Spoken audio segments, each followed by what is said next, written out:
Hello everyone, and welcome back to the channel. Today, we're embarking on a journey deep into our past, to a time when survival was a daily struggle against the raw, untamed forces of nature. We're going to explore how a revolutionary leap in ingenuity not only helped us survive, but set us on the path to becoming the dominant species on this planet. We're talking about the invention of the first weapons. Imagine being one of our earliest ancestors, millions of years ago. You're not the strongest, not the fastest, and you certainly don't have sharp claws or formidable fangs. You are prey. Every rustle in the grass, every shadow at dusk, could mean the end. Your world is a landscape of constant threat, and your primary goal is simple.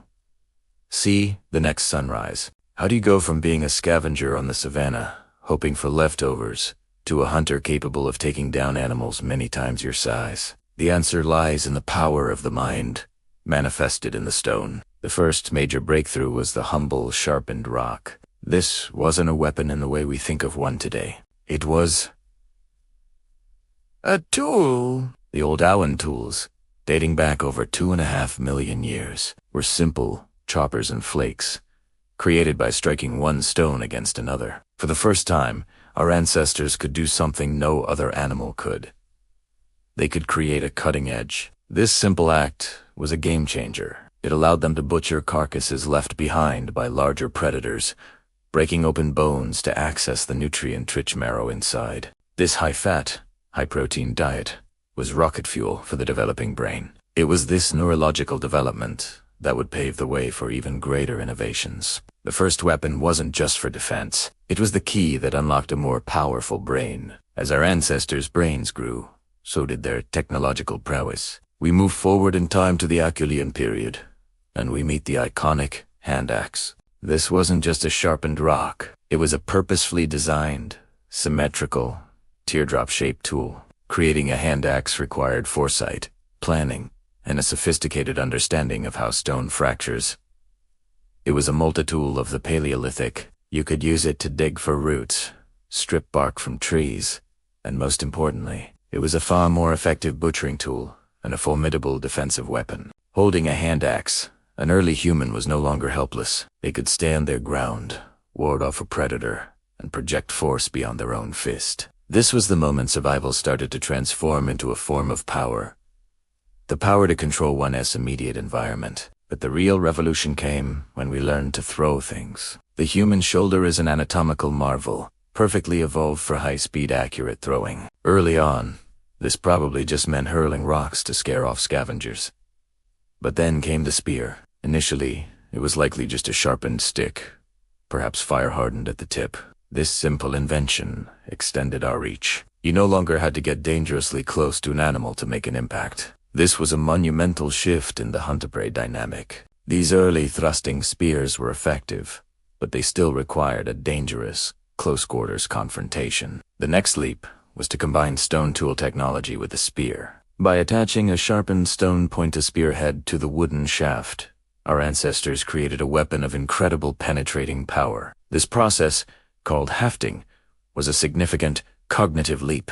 It required combining different materials, using binders like animal sinew and tree resin, and planning a multi-step construction process. The result was a weapon that could inflict serious, decisive wounds. For the first time, humans could reliably hunt large game. Hunting large animals like mammoths or giant bison wasn't just about food. It was a community-building exercise. It required cooperation, communication, and strategy. Groups of hunters would need to work together, perhaps to drive an animal into a trap or to surround it. This social complexity, fostered by the hunt, strengthened community bonds and likely spurred the development of language. The success of the hunt brought not just a surplus of food, but also hides for clothing and shelter, and bones for new tools. The hunt became the engine of early human society, and the spear was its piston. The final piece of the puzzle in this prehistoric arms race was the ability to project force from an even greater distance,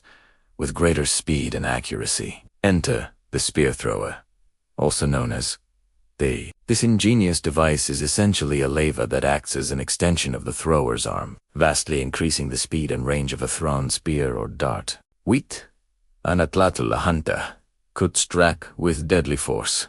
From a safe distance of 30 meters or more, the prey might not even see the hunter before it was too late. This was a technological advantage unlike any other. It allowed smaller groups of hunters, or even individuals, to be incredibly effective. The balance of power had now decisively shifted. Humans were no longer just surviving.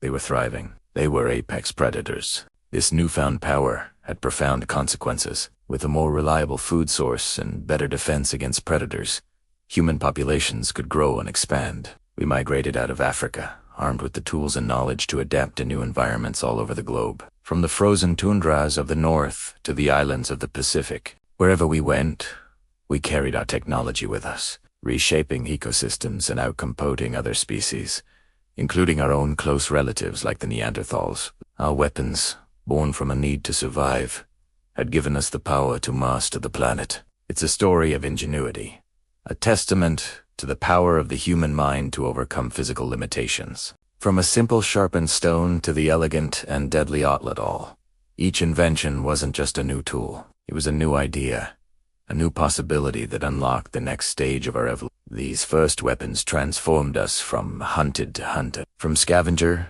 to master of our domain, laying the very foundation for the complex world we live in today. The story of our earliest weapons is, in essence, the story of us. Thank you so much for joining me on this journey back in time. What do you think was the most important invention for early humans?